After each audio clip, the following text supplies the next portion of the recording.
semuanya, pada kesempatan kali ini kami akan membahas tentang hakikat, instrumentasi, dan praksis demokrasi Indonesia berdasarkan Pancasila dan Undang-Undang Dasar 1945. Materi ini penting untuk memahami bagaimana demokrasi dijalankan di Indonesia.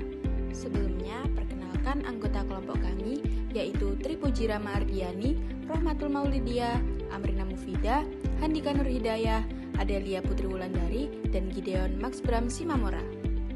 Kita mulai dari konsep demokrasi bersumber Pancasila. Secara etimologis, demokrasi berasal dari kata demos yang berarti rakyat dan kratos yang berarti kekuasaan.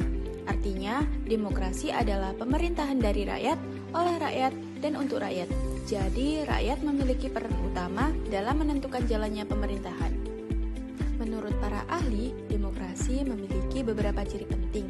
Yang pertama adalah adanya partisipasi rakyat, artinya masyarakat ikut terlibat dalam pengambilan keputusan.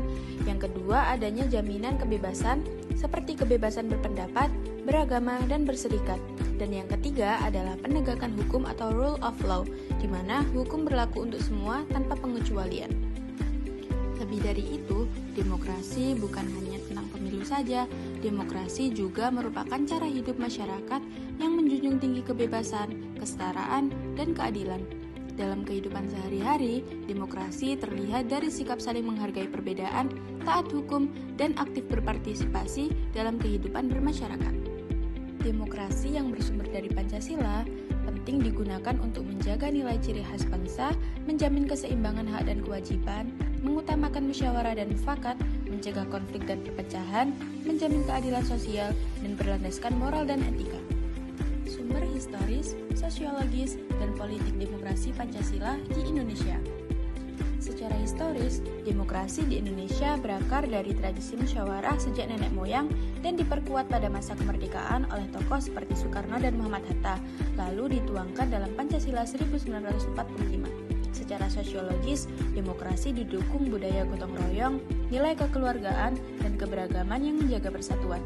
Sedangkan secara politik, demokrasi berlandaskan Pancasila dan UUD 1945 menggunakan sistem perwakilan melalui pemilu serta berkembang lebih terbuka sejak reformasi 1998. Dinamika dan tantangan demokrasi yang bersumber dari Pancasila.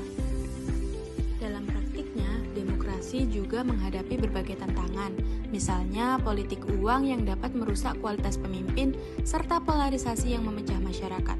Selain itu, munculnya individualisme dan penyebaran hoaks di media sosial juga menjadi tantangan besar di era digital saat ini. Oleh karena itu, diperlukan strategi untuk memperkuat demokrasi.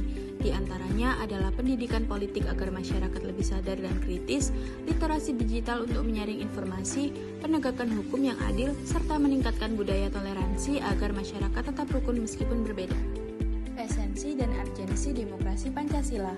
Esensi dari demokrasi Pancasila adalah menjunjung kedaulatan rakyat dengan tetap berlandaskan nilai moral dan etika.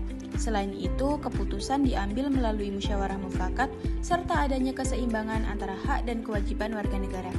Nilai-nilai demokrasi Pancasila meliputi ketuhanan, kemanusiaan, persatuan, kerakyatan, dan keadilan sosial. Nilai-nilai ini menjadi pedoman dalam menjalankan kehidupan berbangsa dan bernegara. Demokrasi Pancasila memiliki peran penting dalam menjaga kedaulatan rakyat, memperkuat persatuan, serta menjamin keadilan sosial.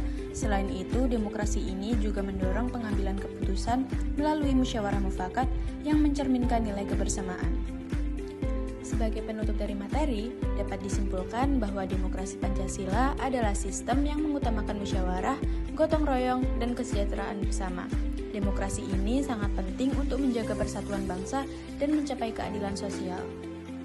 Materi ini disusun berdasarkan referensi dari Kementerian Riset, Teknologi dan Pendidikan Tinggi Republik Indonesia tahun 2016. Demikian penjelasan dari kami. Semoga materi yang disampaikan dapat bermanfaat dan menambah wawasan kita semua. Sekian, terima kasih.